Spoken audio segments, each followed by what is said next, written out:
Imaginez une gare solitaire, la vapeur qui s'élève des voies ferrées et le léger son d'un sifflet qui résonne au loin. Rencontrez Charles, un conducteur de train dont l'histoire va au-delà des simples horaires et retards. Une nuit fatidique, un jeune voyageur monte dans son train, transportant involontairement un secret qui pourrait ébranler les fondations mêmes du Vatican. Quelle était cette vérité alarmante cachée dans l'ombre de l'histoire? Il s'agissait d'une révélation qui liait le destin de l'humanité à un artefact perdu depuis longtemps, une relique liée à l'ancien pouvoir de la foi elle-même. Restez à l'écoute pendant que nous dévoilons cette histoire captivante, un détail effrayant à la fois. En grandissant, l'arôme de l'encens était la toile de fond de mon enfance, accompagné du chant rythmé du chapelet dans les mains de ma mère. J'étais un enfant façonné par la foi, bercé par ses traditions et réchauffé par ses promesses. Pendant que d'autres jouaient en plein champ, je me retrouvais souvent attiré par les bancs tranquilles de notre petite église. C'est au milieu de ces murs que j'ai ressenti pour la première fois les murmures d'un appel à servir, une douce traction sur mon esprit qui a déclenché une curiosité intérieure et un profond désir de rechercher une compréhension plus profonde. Cette attirance intrinsèque est devenue un compagnon constant, me guidant tout au long de mon adolescence et me conduisant inexorablement au cœur de la foi catholique, le Vatican. Alors que je m'engageais dans cette voie, ma famille a applaudi ma décision, la considérant comme une progression naturelle de notre dévouement commun. Avec leur bénédiction et le poids de l'attente, je suis arrivé à cette citadelle vénérée, l'épicentre de notre foi, croyant qu'elle était le sanctuaire spirituel ultime. À mon arrivée dans la cité du Vatican, j'ai été embrassé par la sérénité que j'avais toujours imaginée. Sa grande architecture se dressait comme des sentinelles silencieuses, abritant des siècles de sagesse et de sainteté. Mes journées étaient remplies d'études, de fouilles dans les textes sacrés et de paix de réflexion spirituelle sous la tutelle du père Marconi, un prêtre vénéré réputé pour sa profonde compréhension des mystères sacrés de l'Église. Sa présence était apaisante, ses enseignements étaient profonds, une tapisserie tissée de sagesse et de profondeur, me procurant réconfort et conseil pendant que je naviguais sur ce chemin divin. Les paroles du père Marconi étaient non seulement éducatives mais transformatrices, chaque leçon étant un pont renforçant mon lien avec la foi. Sous sa direction, je me suis senti fortifié, équipé pour entreprendre ce voyage sacré avec détermination et confiance. Pourtant, au milieu de cette tranquillité, des émotions plus subtiles ont commencé à me perturber. Ce qui a commencé comme des moments d'intrigue curieuse a commencé à se transformer en sensations inexplicables en étant témoin de phénomènes particuliers qui défiaient toute explication logique. Cela a commencé avec des ombres fugaces dérivant le long des anciens murs de pierre, se déplaçant d'une manière qui ne pouvait pas vraiment être expliquée par l'interaction de la lumière et de l'ombre. Au début, je l'ai attribué à mon imagination, m'adaptant à cette immense ville d'histoire spirituelle. Cependant, leur persistance était troublante.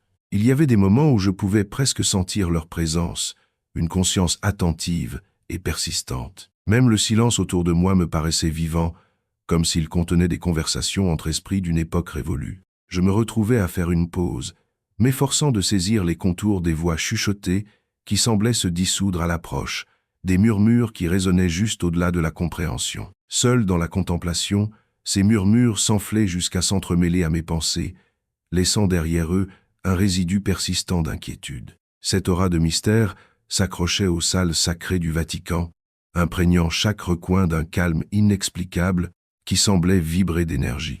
Mes prières sont devenues un refuge, m'ancrant au milieu d'expériences troublantes que je n'avais pas encore comprises. J'ai cherché du réconfort dans ces connexions, demandant de la clarté et du discernement, mais j'avais souvent l'impression de toucher un océan et de n'en effleurer que la surface. Les lieux sacrés, autrefois uniquement un bastion de la foi, se sont transformés en un labyrinthe de questions énigmatiques. Chaque statue semblait remplie de secrets silencieux, les yeux fixes des saints semblaient garder la connaissance juste hors de portée. Le Vatican, avec son magnifique caractère sacré, a appelé à une enquête plus approfondie à voix basse. Il y a bien plus que ce que l'on voit.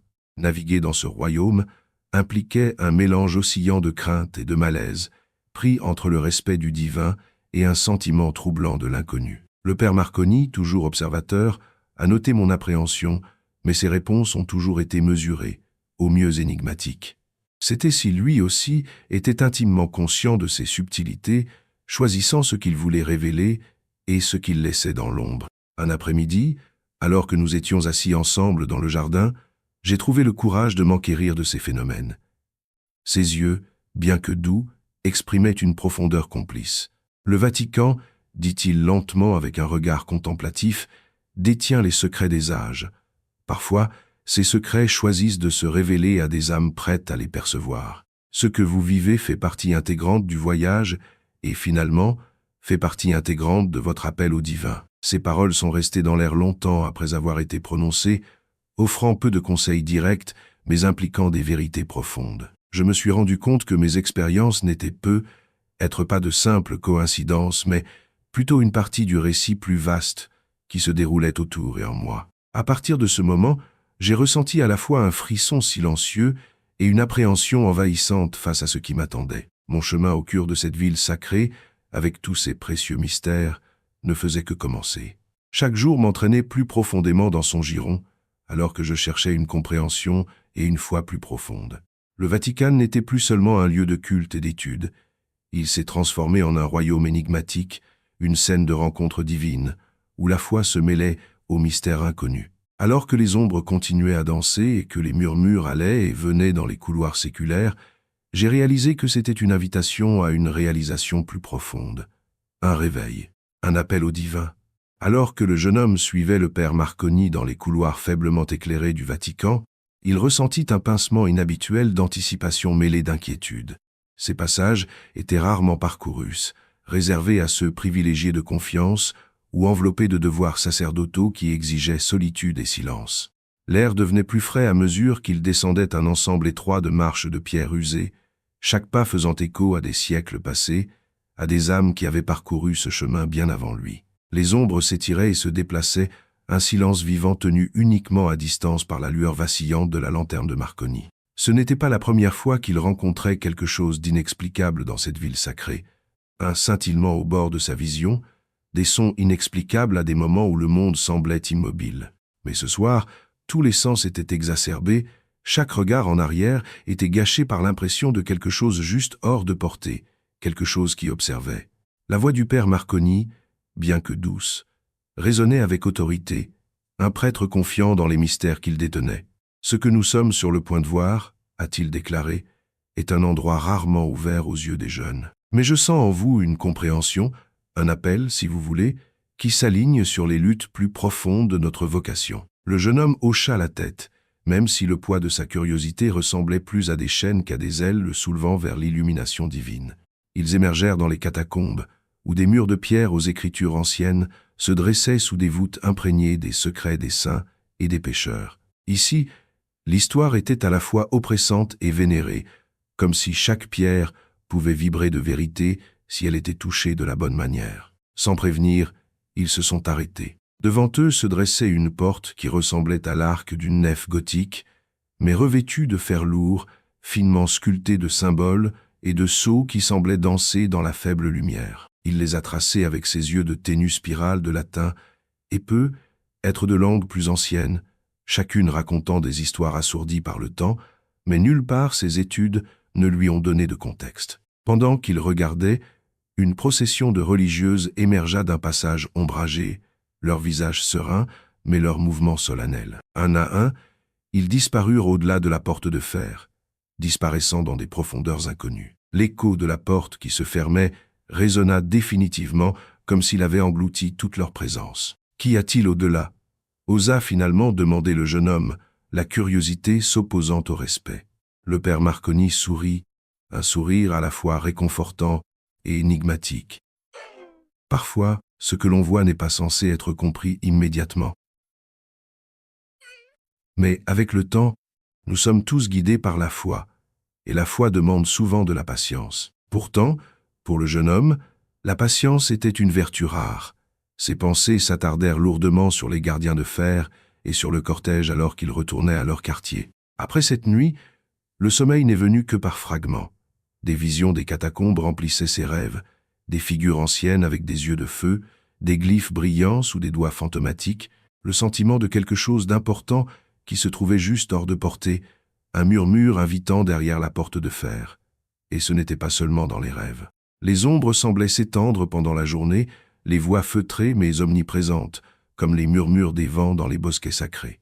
Il se sentit tiré en arrière, contemplant sans cesse la porte de fer. Chaque prière méditative recherchait la clarté, aspirant à éliminer les couches de mystère qui recouvraient ces salles sacrées. Plus que jamais, il se sentait observé, comme si des êtres qui comprenaient l'infini chatouillaient les limites de sa conscience. Ses journées étaient floues entre la réalité et le paysage onirique, tous deux remplis d'exigences tranquilles de recherche de la vérité dans le silence. Ce n'était pas une obsession, se dit-il, mais une curiosité divine.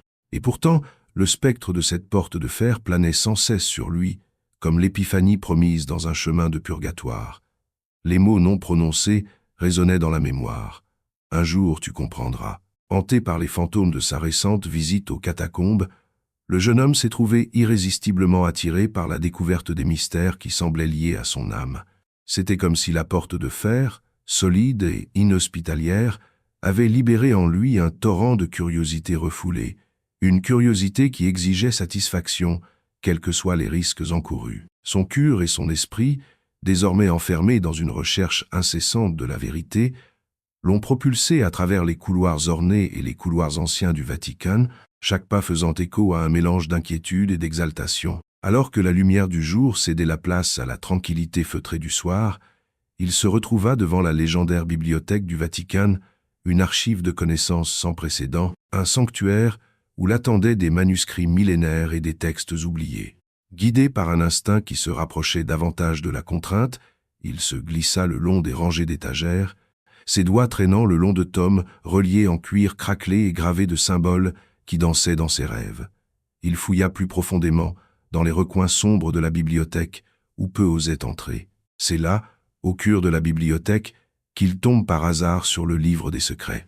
La simple présence du livre semblait vibrer d'une énergie latente, sa couverture étant une tapisserie de symboles occultes entrelacés avec ce qui semblait être une écriture ancienne. Le jeune homme hésita, un frisson glacial lui parcourant la colonne vertébrale. Pourtant, contre toute raison, et au milieu des murmures de prudence qui remplissaient ses pensées, il tendit la main vers l'objectif.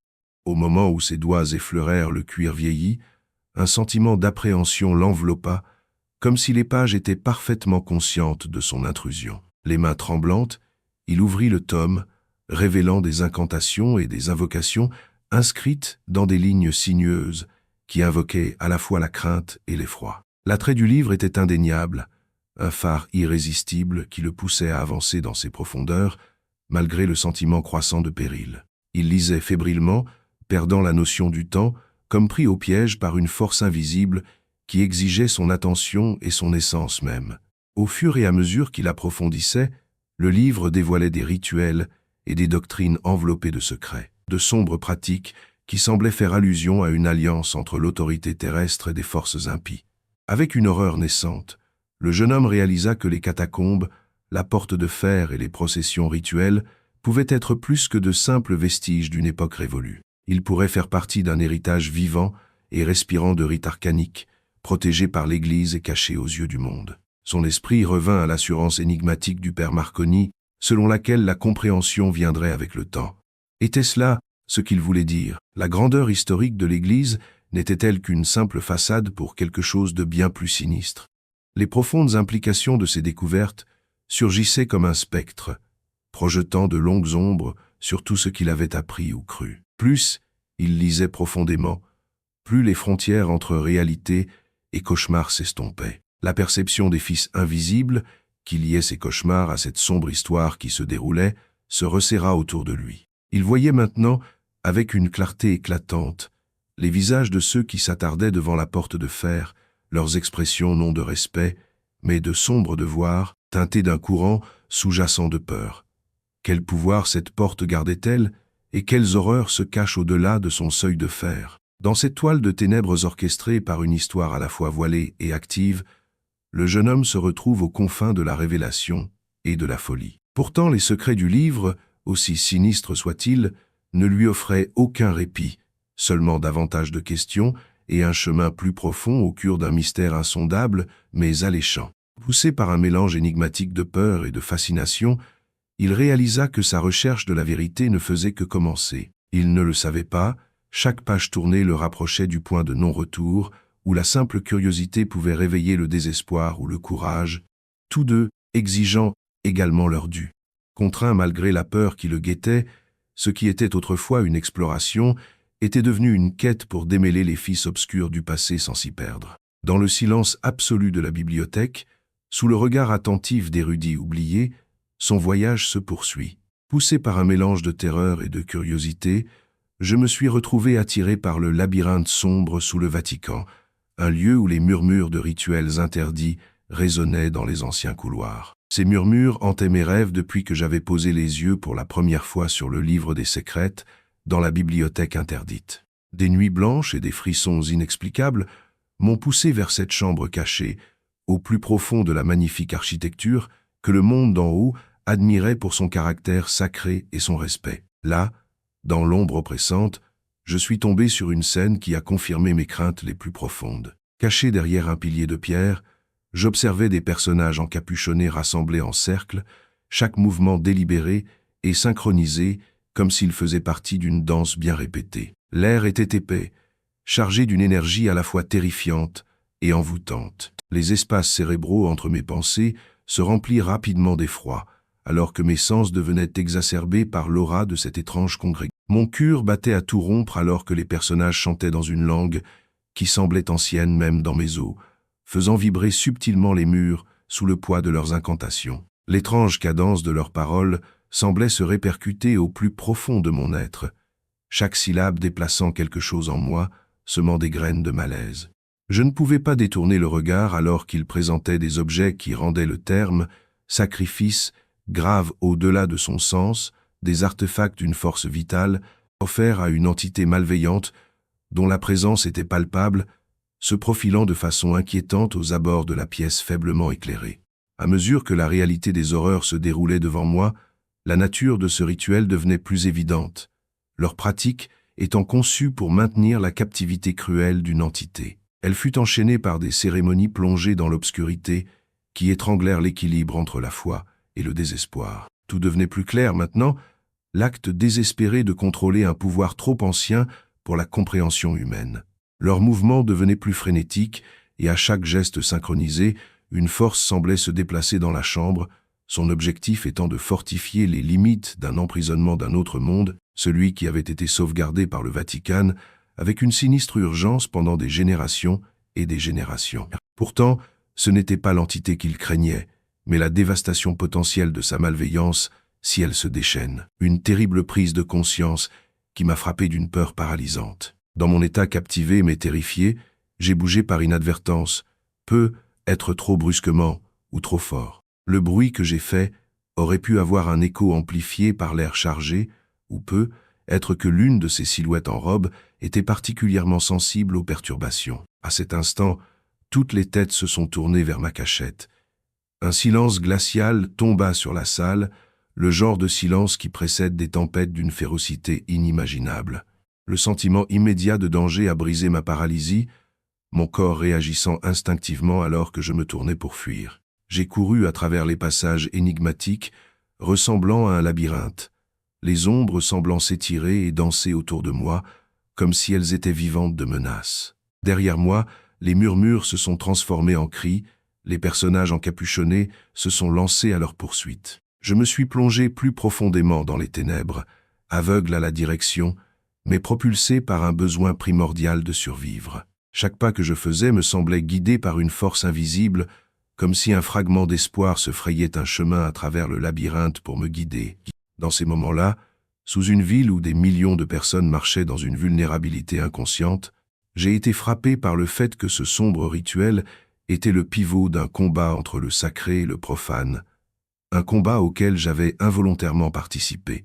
Alors que je faisais irruption dans la relative sécurité de l'extérieur, le Vatican se tenait serein et inflexible sous une couverture d'étoiles, comme s'il n'était pas touché par la tempête du chaos qui se déroulait en dessous. Mon cœur battant contre ma cage thoracique, les engrenages de la politique religieuse étaient désormais trop visibles pour être ignorés. Alors que je reprenais mon souffle, je ne pouvais pas me débarrasser du sentiment que quelque chose avait changé, que quelque chose de dangereux avait été mis en mouvement, une réalité qui me hantrait, même dans le monde éveillé, ne rêvant que de ce qui se trouvait dans une catacombe indicible.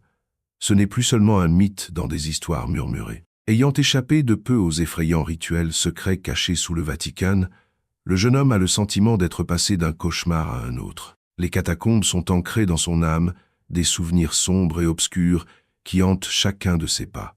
Chaque rue de la ville de Rome semble se déformer, partageant de manière troublante des caractéristiques avec les tunnels labyrinthiques qui la fuient. Les échos qui murmuraient autrefois doucement dans ces profondeurs oppressantes se font désormais plus forts dans son esprit, un chur ininterrompu de murmures qui refusent de s'estomper. Son soulagement initial d'avoir survécu aux horreurs souterraines fait place à un sentiment de terreur accablant. Les cauchemars tourmentent son sommeil, le liant perpétuellement à des visions tordues de personnages encapuchonnés et d'offrandes grotesques. Lorsqu'il parvient à rêver au-delà de la terreur immédiate, c'est seulement pour voir se profiler des formes vagues et inquiétantes, une entité puissante qui lutte contre ses liens, dont la présence est ressentie même aux confins de sa conscience. La lumière du jour n'apporte pas de réconfort. Le monde éveillé du jeune homme est devenu tout aussi dangereux. Des ombres scintillent juste au coin de son île, persistantes et insaisissables, rappel constant de la puissance effrayante qu'il a entrevue. Malgré la vie trépidante de Rome qui l'entoure, il a du mal à s'engager dans la réalité, incapable de comprendre fermement lesquelles de ses expériences appartiennent à des cauchemars et ce qui reste une menace urgente et tangible. Poussé par une obsession inexplicable, il cherche à déterrer les reliques cachées de l'histoire du Vatican, convaincu que comprendre la pièce où se rassemblaient autrefois les personnages encapuchonnés est la clé de sa liberté. Les visites aux bibliothèques et aux archives deviennent sa bouée de sauvetage, une quête désespérée pour documenter ce qu'il a vu et déchiffrer les avertissements énigmatiques qui résonnent dans ces coffres-forts effrayants. À travers ses recherches, la compréhension du jeune homme s'approfondit. Les catacombes ont été, pendant des siècles, plus qu'un lieu de sépulture, plus qu'un lieu de refuge. Ils sont une prison.